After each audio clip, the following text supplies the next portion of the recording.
It was good playing futsal. Very good for your close skills. Your thoughts, Mitch?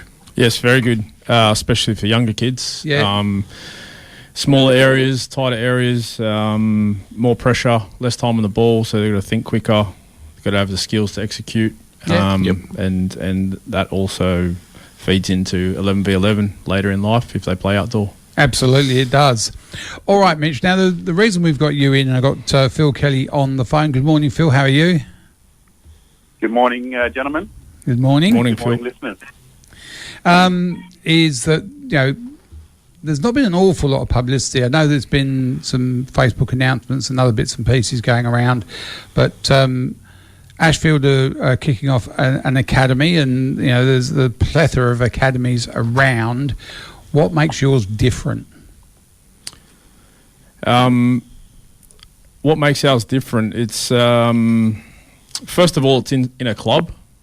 Like you said, there's a lot of academies going around, but it's in a private setting. Yep. For me, there's obviously benefit in the private academies, but I think in true development needs to be at a club where the kids are actually playing matches, and the same coach can view these players playing matches and obviously evaluate their performance and see where they're at consistently. So I think where we differ will be that we're working with the players during the week, but we're also seeing them play in a league. So why is an academy like the one Ashfield is setting up needed? Well, that's a good question. I've been involved for a long time in youth development. I've been at a couple of clubs. I've also done my own private coaching. I feel the history's there. I guess that there's not too many players coming out of the system. So we're saying that the youth training in Australia is not good enough, or is it? Yeah, I think there are some good coaches out there. Yeah. There are some people, some clubs that are trying to do things the right way, I guess. But I feel, and this is just my personal opinion, that could be a lot better. And like I was just going to say, the history's there. There's not too many players, considering how popular the game is these days, that are actually succeeding and going through to earn professional contracts at 18, 19, 20 years of age. Yeah. The game's evolving enormously. Obviously, it's a world game, but in Australia, I think it's the most highly participated sport in juniors. Yeah. And for me, the percentages, if you like, or ratios don't really fit. Well, we had Rob Sherman out recently, and he was talking about more contact hours and professional full-time coaches.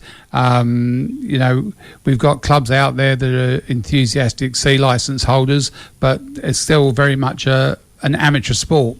And whilst we're not professionalising anything, we'll always stay amateur. So is that part of what your concept is? If we're looking at, and I suppose it's very, very important to separate what is a community pathway and what is an elite pathway. Yeah, absolutely.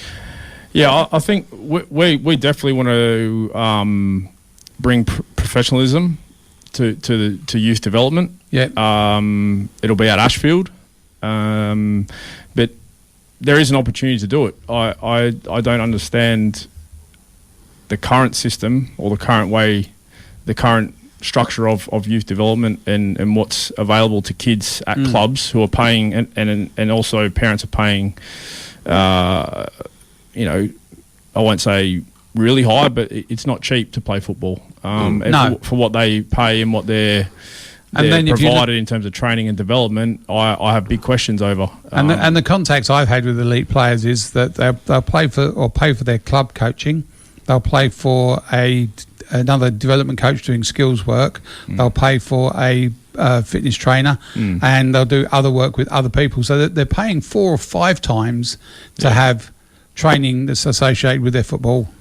But not all in house and not all in a club. So what do you offer as a program? Well, it's just that consistency, Sean. We want to work with the players as often as possible. We've have a program that offers training 5 times a week. Yep. And obviously the match on the Sunday. Yep.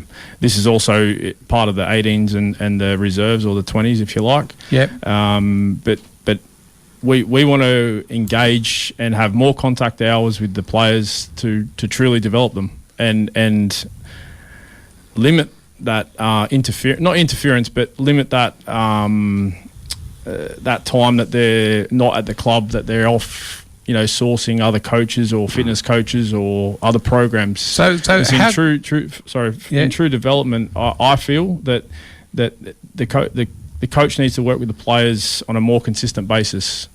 Obviously, the right coach, but if they're off doing 2 or 3 external programs, there's a lot of mixed messages. So I was going to say, kids could get into bad habits, and then it stays with them for 3-4 years through this crucial period of life as a footballer. I used to be a junior coach at some stage. I was one of those enthusiastic amateur coaches, and generally the first thing that you tell a kid when they come into your system is forget everything your previous coach told you. So it's still happening. Yeah.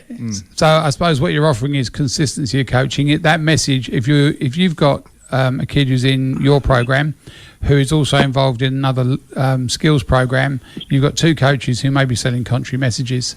Yeah, a young kid is naive and confused. And ends up confused, or could end up confused. But a lot of kids, let's face it, a lot of kids that are working under a coach are going to look him in the eye and say, yes, I agree, or yes, sir, or yes, coach.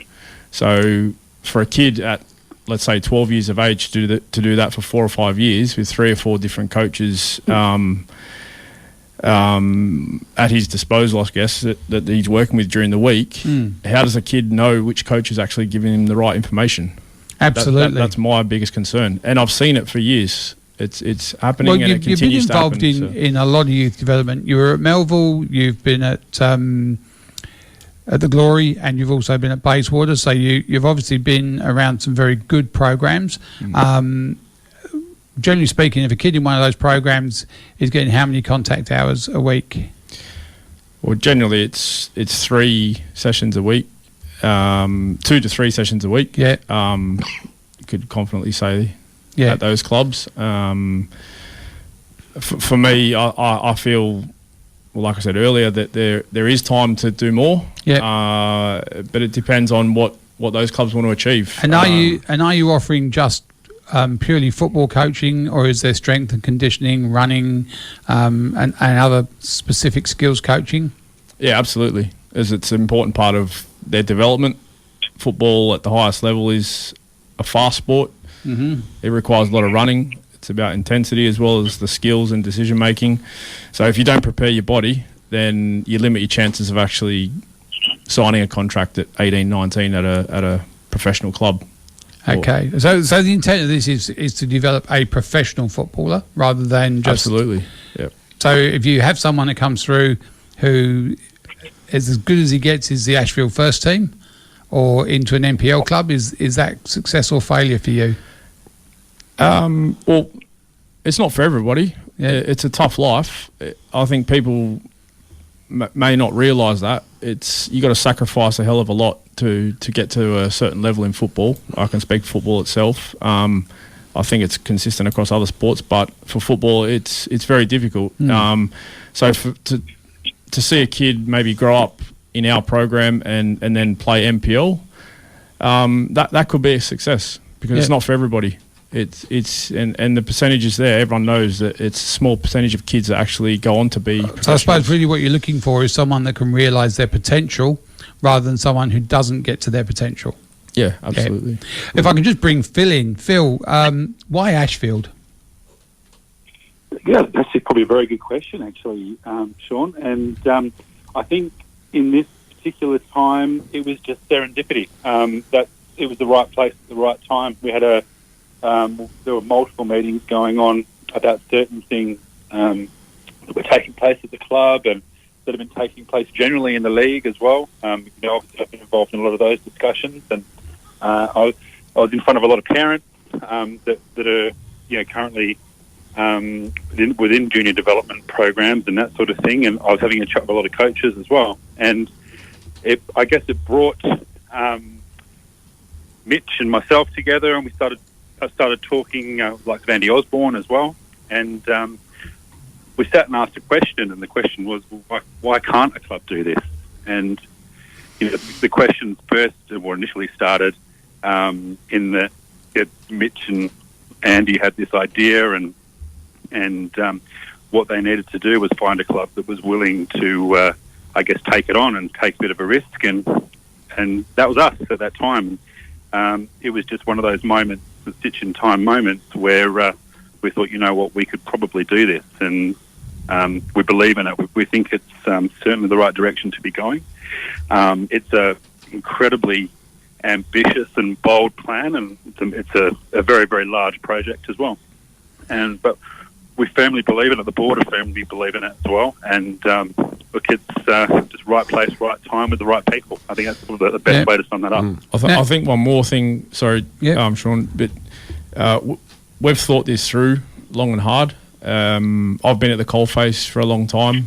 I've been involved in programs like you mentioned. So I've seen it firsthand of what is available to kids and the level, if you like. But like I said, the stats don't lie. There aren't players coming through that are at a level to go into the A-League, for example, as a starting point, let alone Asia or Europe. So I look at the talent, and I've worked with some very good players at a younger age, but I question what happens after that. And this structure at Ashfield will provide an opportunity for me to work with these players longer term and see them actually go to senior football. Now, one of the things I've seen around the place is that just about everybody that's running a program somewhere has got adverts running for players, their trials and trial dates. I've not seen anything out of Ashfield for trials. No, that's a very important fact as well, Sean. The reason for that is because we're unashamedly being elite about this. We absolutely don't believe in holding trials. We don't want to hold trials. It's something we want to completely avoid. We want to talk to the best players and put them in front of the best coaches and give them the best development that we feel is available. So we haven't advertised. We have overwhelming queries that come through. Parents unsolicited are actually contacting us, and we try and get our coaches out to see them. Mitch has been out to see some of those players as well. We won't invite players to come to the academy unless we've seen them play. And Mitch, did you want to talk more about that? Or? Yeah, it's an important part, and it probably aligns with what we said earlier. Football's not for everybody. So I think if you want to develop a program or work in a program such as ours, it's for a certain type of player, a certain type of human being with the right mentality. So what does that player need to have? I mean, I'm a good player, I'm talented, I'm the best player in my team. I've also got lots of homework, and I'm studying hard to school and a job. And I can't really commit to a 5-day program, but I work really hard and I'm a good player. Yeah, well, I guess we're willing to work with individuals as well, but as a start point, the player needs to have the right attitude and the right dedication to it. Like I said, it's a big sacrifice. If they have dreams, aspirations to play at a high level as a professional footballer, then they've got to obviously have the balance. School and education is super important, but first and foremost, they've got to have the right attitude and drive, coupled with the skills, the decision making. But obviously, that's a part of the program that we can really help them move to a new level. Yeah, Mitch, we've just had the question on the Facebook page. Someone's asked, how do you manage their time specifically with regards to training and playing to avoid burning them out? Sort of how much time do you plan for them to train? What do you think the right amount of training is? Well, every day, but the training can be tailored. Yep. Training every day, yes, it can be exhausting if they're not sleeping enough, if they're not eating the right food, if they're not recovering. But in saying that, the coaching team will tailor sessions to limit the burnout, if you like. And there's a lot you can do in training and in development, especially in skills. Yep. It doesn't have to be intense every day. It doesn't have to be an hour and a half of super intense training and a lot of running. And I suppose the other thing is what type of burnout it is as well, because you see a lot of players coming in the A-League, they're underdone when they start the season, they're not fit, and they burn out basically with their fitness levels. You've also got the mental stress. So there are other things in there, and as you mentioned, the diet, another thing. So you have people that work in those areas, or... Yeah, certainly. We're doing this holistically. We've engaged with some other experts, if you like, or people in other areas that are going to fit into our program and allow the program to excel and provide that advice, if you like, to young kids who are needing it. So we've spoken to running coaches, we've spoken to sports scientists, we'll have nutritionists, and the mental side of it obviously is a big part of it as well. But I'd like to say the coach can play a big role there, and communication is key to that. But, we could also have sports psychologists if we need. We want to do this professionally, like I said at the start, and give these kids, because there's lots of kids out there with talent that could go on and have a wonderful career. Yeah.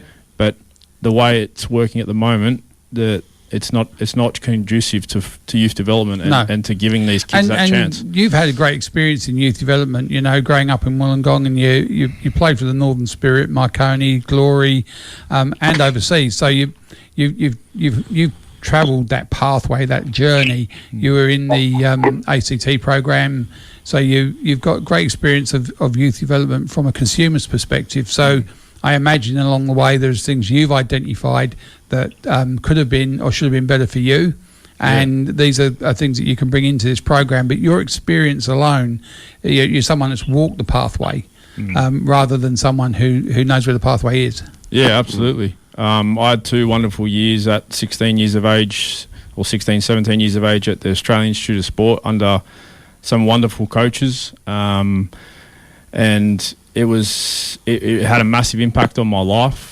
personally, obviously with my football as well, which allowed me to go on and play at the highest level in this country and give me opportunities overseas as well. Unfortunately, it come to an abrupt halt at a young age, but that's part and parcel of the journey. But yeah, certainly I can share and I will share all my experiences and with these kids and with the club.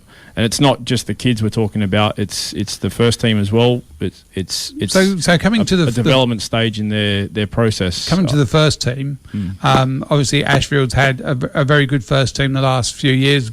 Always been in the top 4 or 5. Do you see that changing much? Are you going to suddenly have a team of 16-year-olds playing in Divi 1, or are you trying to blend that in? I'll be cheeky here and say, yeah, we'd love to have 16-year-olds playing in the first team. It's a part-time league at the end of the day, and like I said, it's a step in their journey. But we'll be realistic and say the first team is the pinnacle of the club, and results matter. So we will sign players that I feel are important, that are going to get us results in time. And youth development, if we're looking at the academy, it takes time. It takes, for me, 6, 7, 8 years as a minimum to produce something special. So for now, we'll have players in the first team that are going to win games and get the club promoted. That's the ambition. When you played in the ACT, you played in the senior men's league. How old were you at that stage? At ARS, we were 16 when we went in. I think it's a little. Well, they've actually closed it down now, but it was younger for a few years there. But we were 16. We played in the National Youth League. Yeah. But we also played a number of friendlies against local men's sides. Yeah. One being Canberra Cosmos, who was a National Soccer League club at the time. So that was challenging for us, but with the coaching we were exposed to and how we were educated there, we were successful. And I suppose with the right coaching, age is a fallacy. I mean, Mbappe's only 18, Joe Cole was only 15 when he pulled the boots on. Norman Whiteside played in the World Cup at 16. If you're good enough, you're old enough. That's really absolutely. It's like young Josh Rawlins. He's sat on the bench against Manchester United. Yeah. Tony Popovich obviously sees the quality in him. He wouldn't give him that opportunity if he didn't. Yeah. But there are a number of kids out there, Sean, that are, Josh could be a special talent. I hope he does go on to bigger and better things, but there are a number of kids that are in and around that quality. Obviously, one club can't have all of them, so I'm not sure what happens to the other boys. Now, I've got a question for Phil. Mitch is an untried coach at state league level. Why take that gamble? Look, for us, it's not a gamble at all. We know Mitch's pedigree. But Mitch will be a solid contribution to State League One, no doubt about that. As a club, we've made a history of blooding coaches as well. I think our last 4 appointments have all been rookie coaches. So for us, it's definitely not a problem. Look, we have high expectations of Mitch, and we think he'll do a fantastic job in State League One. So not a concern at all. That's good stuff. And how do you know what feedback you've been getting on the program that tells you that it's successful or that it's worth continuing with? Because you've been particularly single-minded in making this happen. Yeah, that's a really good question as well. Mitch has mentioned before times that this program isn't for everybody, and it absolutely is not for everybody. But we've had solid subscriptions so far. We've been overwhelmed with inquiries. We've been overwhelmed with feedback, both positive and negative, and and even that negative feedback has been constructive as well. So it's been really good. Most of our, I guess, feedback has come directly from parents, and and it's been mixed. Look, it's been people have spoke about the cost, and the majority of people who have subscribed can see that there is definitely value for money in our program. In fact, some people have even said that we might be underselling it a bit in that respect, which is remarkable to me. But I guess there's been a number of people say that.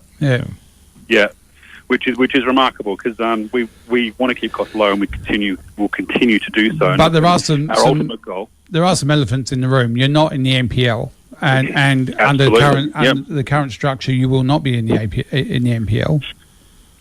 Correct, but it doesn't mean that we can't find decent opposition. Remembering this is about development. This is about putting kids in the right, or getting the right kids in the right environment with the right coaches. We can find opposition to play on a Sunday. That's no problem.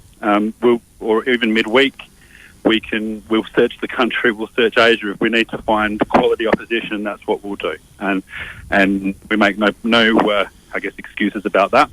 We're certainly not in the NPL, and look, that is something that is a concern to some people, but it isn't a concern to a lot of people as well. I'll just add to that.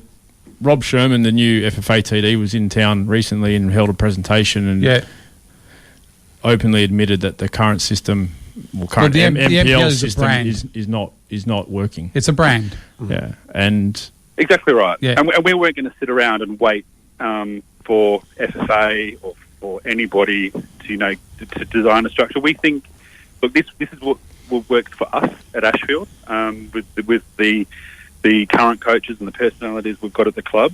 We think this is the right direction. Yeah. We're fairly confident that it's a step in the right direction with where things will go.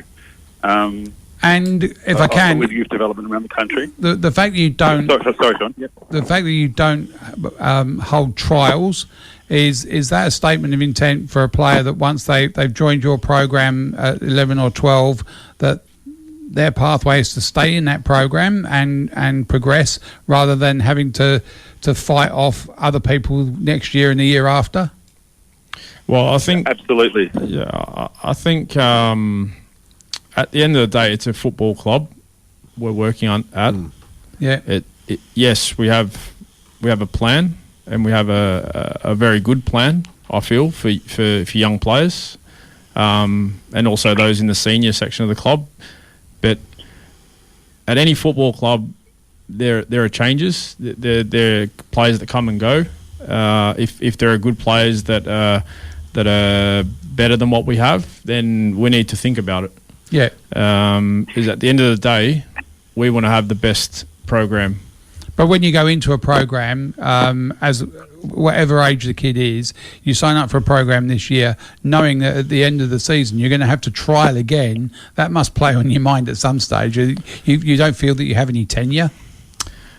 Well, I think everyone goes there with the intention of, and they should go there or be a part of a club to want to succeed. Because we're not talking about community here. We're talking about players that actually want to be professionals. Yeah. So I know they're young. If you're talking about a 13, 14-year-old, they love the sport. They're falling in love with the sport. They want to play every day because it's quite clear. Parents are taking them to academies, if you like, or programs outside of their club, but they need to go or come to us with the best intentions and really want to succeed. We'll give feedback and communicate transparently with players and parents, and that's part of our plan is to hold a minimum of 2 meetings per year with each individual to I suppose give them an honest appraisal of where they're at. Just going back through your own history, it's one of the things that football clubs don't do very well is when a player is in an elite stream, they just get told, "Oh, you're cut." Or is there conversations along the way that says, "Look, you're defensively weak, great going forward, got all the skills going forward, but you need to work back more." Are those conversations had? Does a kid get then trained in that area, or do we just go, "Oh, look, you're not trying hard enough, and off you go, son"? Well, I think the latter at the moment, which is I mean, kids extremely poor for a coach or people who think they're cut coaches. from programs without a word, so they're told don't bother coming back. And that's it. But they're not told where they need to work and what they need to improve on. And I think, if you look at it from a business perspective, I've got employees that aren't performing in a particular area. I'm responsible to make sure that they're given the training and educate them. And if they can't make the mark, then we have serious conversations. Yeah. But we want to exhaust every opportunity to see these players succeed. Yeah. We're not tapping them on the shoulder and saying, see you later. We'll bring the next boy in or girl. And we're not seeking to cycle squads either every year and that sort of thing. I mean, I think one of the important points, Mitch, and I know we've discussed it, is having that continuity over a few years as well. It's incredibly important in the development cycle. Yeah, absolutely. Well, you mentioned it in Sterling 18s that they've been together for a long time, which is obviously the continuity helped. Yes, absolutely. Yeah.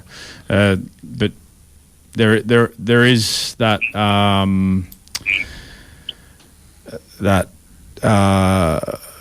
position now where trials are held at clubs and parents speak to one another and players are off trialling at 3 or 4 clubs each year. I'm not sure what their intentions are with that, but there's no club loyalty. Certainly a club would I would feel that they need to provide opportunities and provide programs where these kids don't want to go and trial. Absolutely. They should stay where they are, and they should trust that the club's got the best intentions for them to succeed, and they're working with good coaches. All right, so we're coming to a time where we need to finish. So, Phil, last quote from you.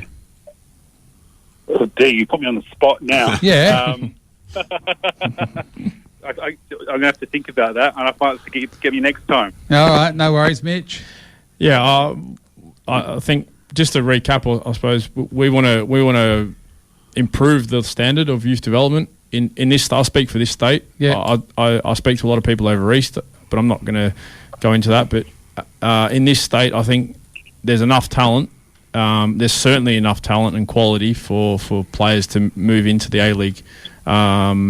Unfortunately, what's available to them right now is not going to allow them to move into a full-time environment and sign a contract at 18, 19, 20 And if I years can, of age. just very quickly, we've already got a very good program. Obviously, you've got the Glory, which is the premier program within state. It's what the second category is, but it's a very professional program, running very well. Yeah. Perth have obviously got a very good program running. They've got all 3 teams in the state league finals, and there are other good programs out there. Do you think it's a good thing that we've got competing programs? Yeah, absolutely, because you need the competition. Yeah. If it was just like Perth Glory, for example, who have all the very, very best kids and they can't play against anybody, then competition is key. Yeah, it's not like super important, because I feel that the coaching during the week, especially through these formative years, sort of 12 to 17. But you have to have somewhere, an arena where you can test and apply that. Yeah, absolutely. Yeah. But if Glory had all the best players and there was no one to play against, then at the end of the day, they're not playing football. So and they get people can train, and yes, the kids will get better, and yes, there might be kids that succeed in that environment, but and they're always there needs to be competition. But they're always going to miss one. And that's the whole point of it, isn't it? All right, Mitch, thank you very much for your time. Phil, thank you very much for your time. I'm sure we'll keep in touch with you in the future and see how the program's tracking. Thanks guys. Much appreciated. Thank you. Okay, Mitch, that was very interesting. Be good to see how you go. I suppose the thing is that we talk about untried coaches. At some stage, Alex Ferguson was an untried coach. Yeah. You've got you've as a coach have got to develop as well, because there's no point in you just been, there is a point to you staying as a good development coach, but you also want to increase your skills and your. Yeah, absolutely. I feel, and I know I've been involved with the game a long time. I've worked with different managers and coaches over the years as a player. It requires. To be a senior coach, it requires a certain character, personality. Not everyone's suited to it. Or the attributes that a development coach has, I certainly feel that can work in an environment where we are. Yeah. Going to an A-League or a full-time professional club right now might be a step beyond me, but at the end of the day, football is football, and we've had these conversations at the club with Phil and Andy and people involved, that for me, if you understand the game and you can coach and educate, then you can coach and educate anyone. Absolutely, you can. How you manage people, and that's a senior component, if you like, is important. So I think through my experience as a player and what I've done in coaching, I'm confident that I can deliver. So I'm very excited about it, and I'm looking forward to the challenge. Yeah, looking forward to looking to see how you go, mate. Thank you very much for coming in. No problem.